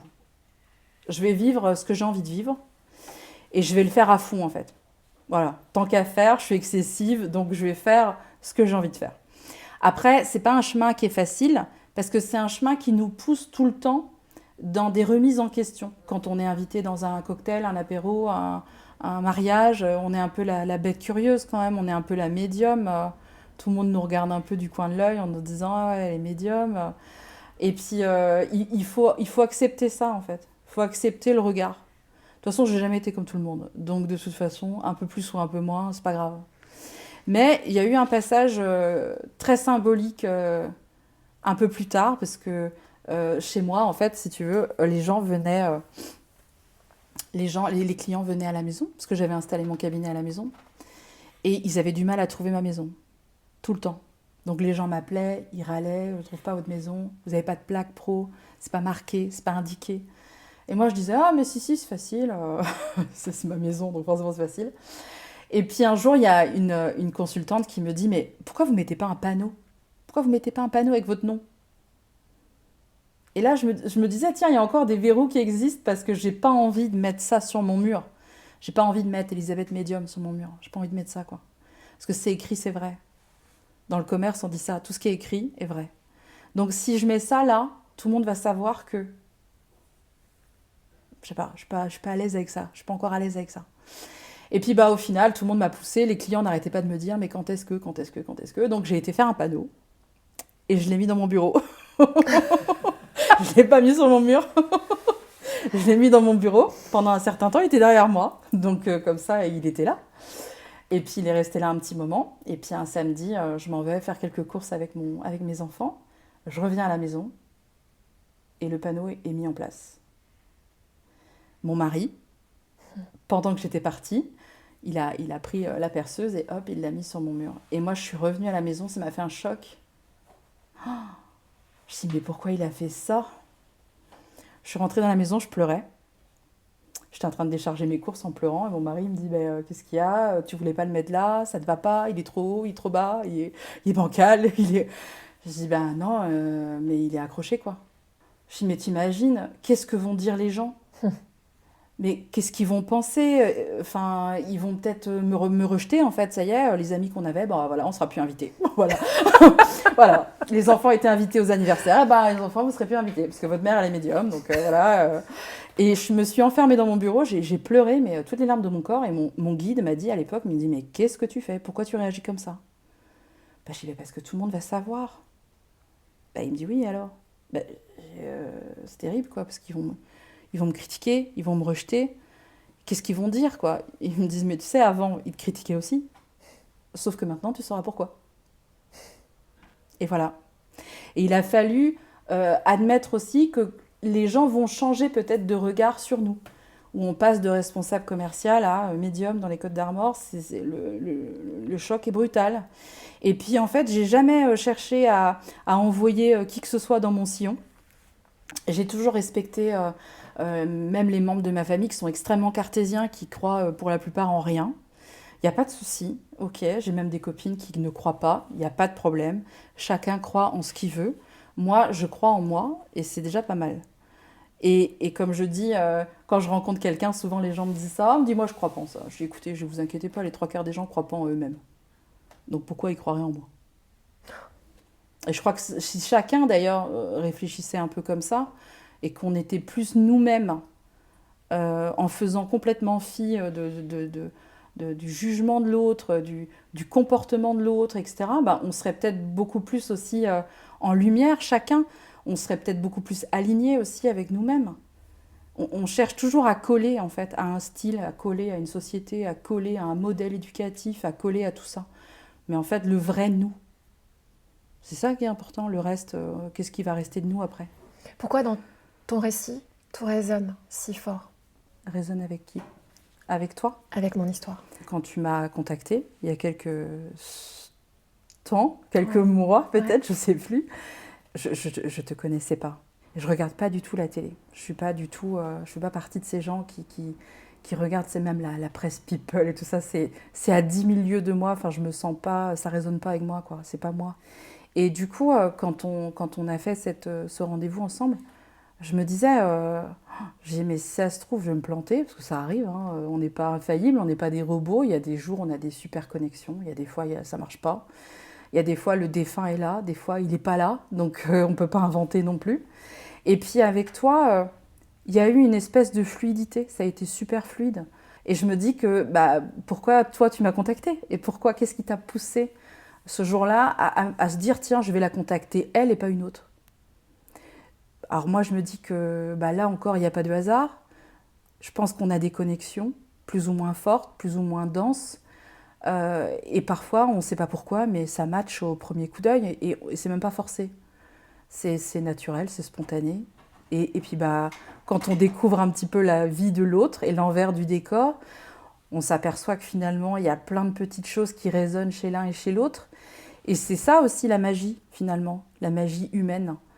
Moi, je pense qu'on est tous connectés. Il y a quelques années, on parlait beaucoup des connexions entre les arbres. Tu sais, les arbres sont interconnectés. Tu en as un qui tombe malade, il envoie l'info à tous les autres qui sont autour. C'est fascinant. C'est prouvé scientifiquement. Mais moi, je pense qu'on est tous interconnectés. Et la meilleure preuve qu'il y a pour ça, c'est quand tu penses très très fort à quelqu'un et que 10 minutes après, il t'appelle. Ou il t'envoie un message. Tu te dis, attends, c'est fou. Il y a 10 minutes, je pensais à toi. Ben, ça prouve bien qu'on a des formes de connexion qui nous échappent complètement. Hein. C'est pas encore quelque chose qui est prouvé. Donc, si c'est pas prouvé scientifiquement dans notre société actuelle, ben, ça n'existe pas. Mais pourtant, donc, il y a plein de gens comme ça que j'ai rencontrés. Et pourquoi toi, médium? Pourquoi pas moi? Est-ce que on peut l'être sans le savoir? Alors moi, tu sais, je pense qu'on a tous une capacité. Je pense qu'on a tous quelque chose. Il y a des gens qui vont la traduire à travers l'écriture, la peinture, la coiffure, pourquoi pas. On a tous quelque chose. Après, on a tous aussi une sensibilité, mais qu'on a tendance à mettre de côté. Tu sais, notre cerveau, le rationnel, il vient de temps en temps balayer tout ce qu'on ressent en nous disant non, non, mais laisse tomber, t'es folle, tu te fais des idées, etc. Et en fait, il faut pas écouter son mental. C'est terrible, hein. Quand on est petit, on nous apprend à réfléchir avant d'agir. Mais en fait, non. Il faut sentir avant d'agir. Et je pense que beaucoup de personnes ont un potentiel, mais ont très très peur aussi de ce qu'ils pourraient voir, ressentir. Ça ne s'apprend pas? Ça se travaille, c'est quelque chose qui peut être développé, travaillé. Donc moi, je ne suis jamais fermée. Je me dis, si on n'essaye pas, on ne sait pas. Mais il y a quand même beaucoup de gens qui ont essayé et qui ont réussi. Et ça se transmet. Je pensais notamment à ton arrière-grand-mère, oui, qui était considérée comme une sorcière. C'est ça. Tu penses, toi, que le lien est là? Ouais, je pense, oui. Mon deuxième prénom, c'est Marie-Joseph. Et elle s'appelait Marie-Joseph. Donc je pense qu'il y a un lien. Et je pense qu'il y a un lien direct entre elle et moi. C'est aussi pour ça que j'arrive pas à avoir de connexion avec elle, j'arrive pas à avoir de message avec elle. Il y a quelque chose qui bloque, mais je pense aussi que peut-être que ce n'est pas le bon moment, ou peut-être que ça viendra jamais. Il faut lâcher prise aussi, il faut admettre que parfois on n'a pas de réponse. Mais parfois l'absence de réponse est une réponse aussi. Et sans dévoiler la teneur de notre rencontre, Oui. quand on a cheminé ensemble dans l'au-delà, il y a des détails qui ne trompent pas. Oui. C'est-à-dire que tu pourrais me dire, tiens, je vois ton mari, tiens, je vois ton père, tiens. Il y a des détails qui ne trompent pas. Tu as trouvé le détail absolument précis me concernant. Et je pense que tu as aussi d'autres exemples de détails comme ça qui permettent aux vivants de savoir que le défunt est bien celui-là, en fait. Tu peux me parler de cette personne qui était atteinte de la maladie d'Alzheimer? Oui, bien sûr. Et c'est un conseil d'ailleurs qui peut être utile à beaucoup de personnes qui ont envie de consulter un médium, pardon, parce qu'il ne faut pas que ce soit général. C'est-à-dire que de dire à quelqu'un, effectivement, je vois votre papa, il est dans l'amour, je vois votre maman, elle est comme ci, elle est comme ça, on n'invente pas un mort en fait. C'est pas ça une médiumnité pour moi. La médiumnité, c'est d'aller chercher un détail mais qui est fulgurant, qui tombe comme ça dans une connexion qui rend irréfutable la présence du défunt. C'est ça qui m'intéresse. Moi, j'aime bien le détail, vraiment quelque chose de très personnel, parfois même de très, très personnel. Et effectivement, ce matin-là, j'étais en train de préparer mon rendez-vous. Donc, je fais toujours mon petit rituel le matin, je me prépare, je travaille mes énergies, parce qu'on peut croire que le médium, il s'assoit à son bureau et puis ça y est, c'est parti. Pas du tout, il y a une préparation. Et puis, très souvent, le défunt est déjà là. Le défunt, il sait que le rendez-vous va avoir lieu. C'est ça qui est incroyable. Donc, des fois, il est là 2-3 jours avant, ça arrive. Et comme le temps de l'autre côté n'existe pas, très souvent, ils viennent en plein milieu des rendez-vous. J'ai rendez-vous avec vous. Je dis, non, c'est pas tout de suite. C'est demain, c'est après-demain, mais c'est pas tout de suite. Et puis, des fois, il y a des gens qui sont pressés. Quelqu'un qui était pressé de son vivant va être pressé aussi de l'autre côté. Quelqu'un qui était extrêmement pudique de son vivant sera pudique aussi de l'autre côté. En fait, la mort ne rend pas meilleur, on ne change pas. On garde en tout cas pendant un certain temps notre identité propre, comme on dit. Et donc ce matin-là, il y avait un monsieur qui était un peu en errance dans ma maison. Je le sentais, je savais qu'il n'était pas très loin, il était là. Je ne le voyais pas physiquement, mais dans ma tête, par l'écran mental, comme on dit, C'est un petit peu comme les souvenirs qu'on a dans la tête, mais qui ne nous appartiennent pas. Je savais qu'il était dans la maison. Et puis, il se matérialise au moment où je suis dans ma cuisine, en train de préparer mon café avant ma séance, quoi. Et je sens quelque chose qui m'accroche le pull derrière moi. Il y a quelque chose qui m'accroche. Je me dis, tiens, c'est curieux. Parce que moi, j'aime pas trop qu'on me touche dans les contacts médiums. J'aime pas trop qu'on s'approche de moi. Donc là, je sens ça. Je me dis, bon, d'accord. Et puis, je me déplace avec ma tasse de café et il me suit. Et il est accroché à mon pull. Bon, ça dure quelques instants. J'appelle la dame pour mon rendez-vous. C'était un rendez-vous en visio. C'était une dame qui avait un certain âge. Elle devait avoir entre à peu près 70 ans, cette dame. Et je lui dis, écoutez, je suis contente de faire ce rendez-vous avec vous parce que je pense que c'est un rendez-vous pour votre mari. Et elle me dit oui. Elle me dit, mais je sais plus si je vous ai envoyé les photos. Je dis, bah, je sais pas. Je vais regarder, donc je vérifie dans les mails. En fait, elle avait oublié de m'envoyer les photos. Donc, pour le coup, j'avais pas de photos. Je dis, c'est pas grave. Je dis, vous inquiétez pas, il est déjà là, de toute façon. Elle me dit, ah bon, il est là? Je dis, oui, il est là. Je dis, mais c'est bizarre, depuis ce matin, il est accroché à mon pull. Je comprends pas. Il est accroché, il me tient le pull derrière. Et là, cette dame, elle fond en larmes. Et elle me dit, mais c'est pas vrai, vraiment, il fait ça? Je dis, mais oui, je comprends pas, parce qu'on m'a jamais fait ça. Elle me dit, écoutez, c'est normal. En fait, mon mari avait la maladie d'Alzheimer. Et partout où on allait, je lui disais toujours de m'accrocher parce que j'avais peur qu'il se perde. Et du coup, de l'autre côté, la première chose qu'il m'a montré, c'est ça. Il a gardé ça de sa vie, de ses derniers instants de vie. Et ce petite anecdote-là, c'était pour me dire, c'est moi. Si tu lui dis ça, Elisabeth, elle va savoir que c'est moi. Et donc, on a commencé comme ça. Donc forcément, ça a été très, très fort comme moment. Un mort est reconnaissable. Oui. Parmi toutes et tous, en fait. Oui, oui. Parce qu'il va de toute façon montrer quelque chose qui est unique. Une anecdote très personnelle ou je sais pas moi, j'ai eu un monsieur il y a quelques années aussi, sa fille me consulte pour une médiumnité. Elle est dans le drame en fait d'avoir perdu son papa, c'est terrible. Et la première chose que je vois, c'est un chat. Et je comprends pas parce que je me dis mais pourquoi on me montre ça? Qu'est-ce que c'est que ça? Donc je vois un très beau chat. Et puis petit à petit, je me concentre sur le chat. Je commence à voir le monsieur qui est à côté, le chat qui finalement est assis sur les genoux du monsieur dans le fauteuil. Je décris le fauteuil, il y a un coussin qui est vert. Voilà, le décor se met en place autour de ce chat. Et je me dis mais vous avez oublié le chat. Et elle me dit mais c'est fou parce que mon papa est décédé. Et 2 jours plus tard, le chat est mort. Et en fait, on était tellement dans le chagrin avec le décès de papa que le décès du chat est passé à la trappe, entre guillemets, alors que c'était le chat qui était dans notre famille depuis 20 ans. Et c'était le chat de papa. C'était son chat. Ils se sont retrouvés. Ah ouais. Et en fait, il a voulu me montrer tout de suite, c'est bon, le chat, il est avec moi. Tout va bien. Tout va bien. On est ensemble et tout va bien. Incroyable. Et ça, c'est beau. Moi, je trouve que c'est des belles images, c'est des choses merveilleuses. J'étais un jour en accompagnement en fin de vie. Donc, c'était une vieille dame. C'était une très vieille dame. Elle avait été très, très, très malade. Et je pense qu'elle avait subi tous ces traitements parce que sa fille refusait qu'elle parte. Parce que tu sais, parfois, un enfant ne veut pas laisser partir sa maman, ou son papa d'ailleurs. Et elle continue de s'acharner, d'y croire, de médicaliser au maximum, jusqu'au moment où l'équipe médicale laisse entendre que malheureusement, on ne peut pas continuer à s'acharner. Et cette dame, quelques jours plus tôt, elle m'avait dit « Elisabeth, je veux partir ». Et sa fille, elle n'était pas prête en fait, elle n'était pas prête à laisser partir sa maman. Donc on avait une maman prête à partir et une fille pas prête à perdre sa mère. J'étais vraiment encore une fois entre les deux. Et puis, je fais cet accompagnement en fin de vie parce que je sentais que c'était les derniers instants. Je suis dans la chambre avec elle. Il y a donc sa fille qui est là aussi. Et je vois un monsieur qui arrive, qui rentre dans la chambre, qui est donc décédé. Hein. Il rentre, il est jeune, il a un costume.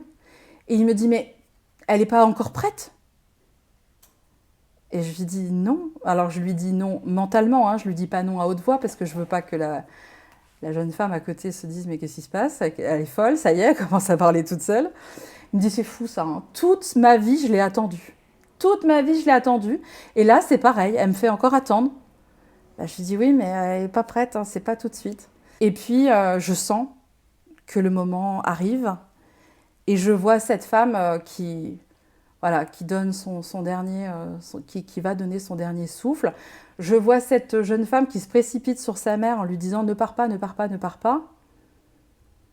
Et puis je la vois partir, je la vois s'élever. Donc en fait, moi, dans ma vision, je la vois faire comme une sortie de corps. Et l'instant d'après, elle est complètement matérialisée au pied de son lit, comme toi et moi. Je la vois en couleur, comme si elle avait une vingtaine d'années. Et elle porte une robe de mariée magnifique, avec un dos complètement en dentelle. Et d'un côté, j'ai cette femme qui est effondrée sur le lit. De l'autre côté, j'ai cette femme qui est d'une beauté extraordinaire. Ce monsieur revient dans la chambre, il lui dit « Ah bah ça y est, t'es prête, on peut y aller ». Et elle lui dit « Oui, c'est bon, ça y est, je suis prête ». Ils se prennent dans les bras et ils s'en vont tous les deux, bras dessus, bras dessous. Se marier. Et c'est un souvenir de mariage. Moi, je garde ça pour moi, parce que c'est pas le moment. Et puis, peut-être 6 mois plus tard, elle me rappelle. Et elle me dit « Écoute, j'aimerais bien qu'on se voit, est-ce que tu as du temps? Tu passes à la maison, bois un café. » Donc, moi, je suis une Miss Café, donc je vais boire du café partout.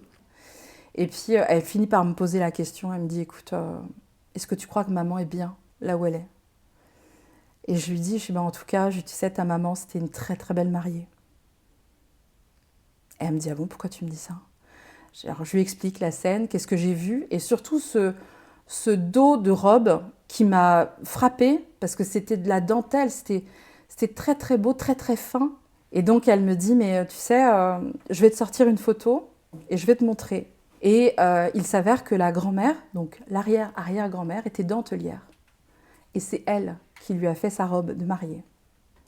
Donc c'était d'une précision incroyable, puisque c'était justement l'histoire familiale, c'était la transmission de cette robe de mariée avec ce dos en dentelle unique qui avait été fait par l'arrière-grand-mère. Incroyable. Et ça, je trouve encore une fois que c'est le meilleur message qu'on peut réussir à délivrer à quelqu'un, parce que c'est une preuve irréfutable qu'il y a bien quelque chose qui se passe après la mort, que rien ne s'arrête jamais, et que surtout l'amour ne s'arrête jamais. Jamais. Un mot avant de se quitter sur tes expériences dans des lieux qui sont encore habités par des anciennes personnes, des anciennes âmes. Depuis 2022 maintenant, je fais des enquêtes avec la chaîne de JRM Paranormal sur YouTube. Ça paraît un peu fou, parce que alors déjà dire qu'on est médium, c'est fou, mais alors dire qu'on fait des tournages dans les châteaux hantés, c'est encore un level en plus. Château hanté. Et en fait, ça m'a énormément appris, parce que ça me permet de me confronter aussi à mes peurs. Donc les fantômes existent vraiment? Bien sûr. Aucun doute là-dessus. Un lieu a une âme? Oui, complètement. A une histoire? Généralement, ce sont les lieux qui nous choisissent. Donc quand les gens disent « j'ai envie de vendre ma maison, mais elle ne se vend pas », je leur dis souvent « est-ce que vous avez parlé à votre maison ?» Je dis « non, pourquoi ?» Parce qu'il faut parler à la maison. Peut-être que la maison nous raccroche à quelque chose. Et en revanche, ta limite, c'est ça. C'est de ne pas te laisser bouffer, j'allais dire, ou de ne pas offrir ton corps à un défunt pour qu'il se l'approprie. On appelle ça une incorporation, c'est ça? Il y a différents types de médiumnité. Et il y a une médiumnité un peu particulière qui est justement la médiumnité à incorporation, c'est-à-dire une médiumnité à effet physique. Ça m'est arrivé la première fois, c'était en 2022. Je revenais d'ailleurs du château de Vos. Et j'étais dans une phase où j'étais très très bien, j'étais très heureuse d'avoir été en tournage. Je pense que mes énergies, elles avaient dû faire les montagnes russes là-bas. Et en plein milieu d'un rendez-vous, je subis une tentative d'incorporation. C'est-à-dire que tu... C'est-à-dire que j'ai vu une grande boule lumineuse se dégager de la personne comme un orbe lumineux, doré. C'était très très beau. Et spontanément, je dis à ma consultante, je dis « Oh, vous avez vu, c'est beau !» Elle me dit « Quoi ?» Je dis excusez-moi, elle ne voit pas en fait, elle ne peut pas voir. Et l'instant d'après, j'ai senti que j'avais un homme debout à ma gauche. Je le voyais, il était là. Mais il avait une force inhabituelle. Et d'un seul coup, il y a une forme de paralysie qui s'est installée au niveau de mes talons, puis qui est remonté le long de mes genoux, puis de mes jambes. Et j'ai eu l'impression d'être enfermée dans quelque chose où je ne pouvais plus respirer. Je ne pouvais plus respirer. Donc j'ai commencé à dire non, non, non, non, non, je veux pas de ça, je veux pas de ça, je veux pas de ça. Et la dame en face de moi, elle parlait comme s'il n'y avait rien. Et elle n'a pas, peut-être tant mieux d'ailleurs, hein, mais elle n'a pas réagi à ce que je vivais. Ça s'est reproduit quelques secondes plus tard, deuxième fois. Et là, j'ai arrêté le rendez-vous. Je dis écoutez, je suis désolée, je vais être obligée d'arrêter. Ça va pas. J'étais vraiment très très mal. Et pendant presque 2 mois, j'ai pas pratiqué la médiumnité. Tellement j'avais peur. Et après, je me suis mis à consulter plein de gens pour essayer de comprendre ce qui se passait.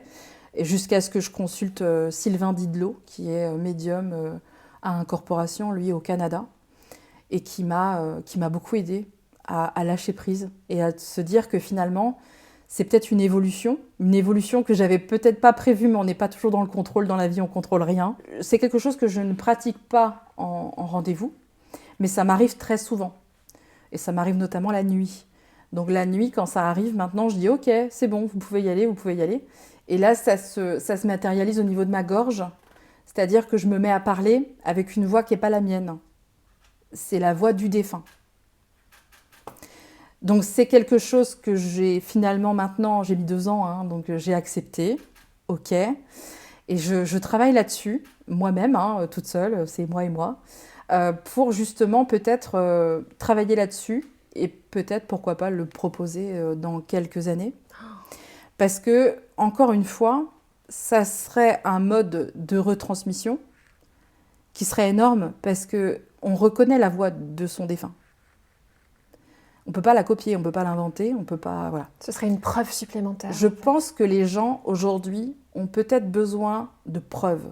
Parce que, comme on voit tout et rien, peut-être que si ça m'arrive, c'est justement pour apporter quelque chose en plus dans une séance, dans une consultation. Après, je pense qu'encore une fois, il faut être prêt. Je mets beaucoup de cadres, je mets beaucoup de précautions autour de mes séances pour être sûre que la personne est prête à entendre. C'est pas anodin. C'est pas une démarche anodine. La médiumnité, c'est vraiment quelque chose de beau, mais il faut que ça reste aussi solennel. Et il faut vraiment être prêt. C'est pas quelque chose qu'on fait comme ça. Tous les 4 matins. Ah non, du tout, du tout. Clairement pas. Ton mot préféré? Amour. Celui que tu détestes? Ah, trahison. Le gros mot que tu adores? Putain. C'est le mien aussi. Tu vois, on était fait pour se rencontrer. La musique qui t'emporte? Hans Zimmer. Time. Time. Cette parole qui s'est libérée, est-ce qu'il y a une parole qui est sortie là, de toi, qui t'a impressionnée? Oui, quand je t'ai parlé de Jean-Pierre. Je t'en parle aussi parce que ma sœur aînée, je lui ai dit que je venais ici aujourd'hui et elle loupait jamais un journal de Jean-Pierre Pernaut. C'était une grande fan. Et quand je lui ai dit que je venais tourner avec toi, elle m'a dit « Non mais tu plaisantes ». Ben, je dis « Si, je te jure ». Elle m'a dit « Non mais attends, mais j'adore cette femme. Mais elle est extraordinaire. Tu ne la connais pas ». Je dis il y a encore quelques semaines, je ne la connaissais pas. Elle me dit « Ah non mais tu vas voir, mais c'est une femme, mais je suis épatée, ébahie par cette femme ».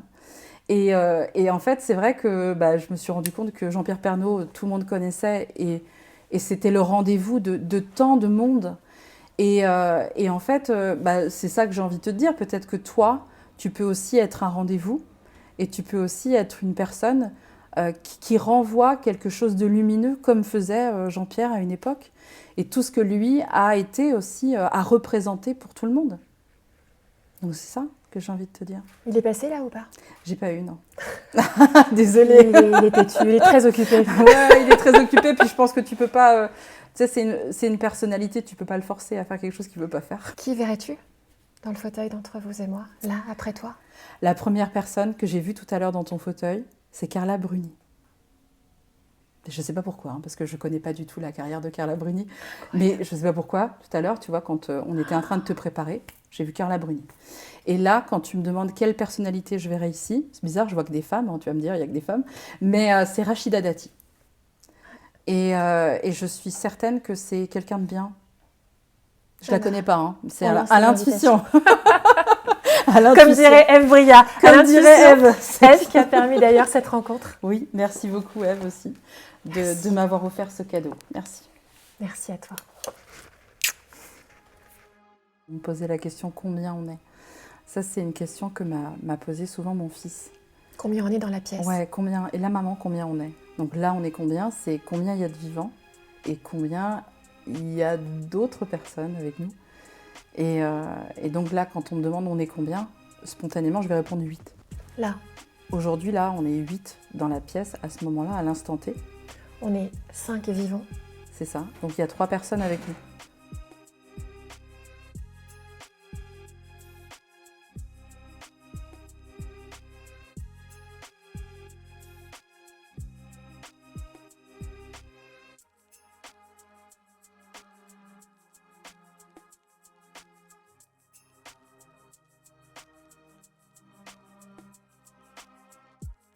Merci d'avoir écouté cet épisode. Et sachez que désormais, vous pouvez soutenir votre chaîne entre vous et moi en versant un don. Le lien de la cagnotte est en ligne dans la description sous la vidéo. Mais évidemment, continuez de vous abonner et de laisser un like, un petit commentaire. Toutes nos émissions sont également disponibles en podcast sur vos plateformes préférées.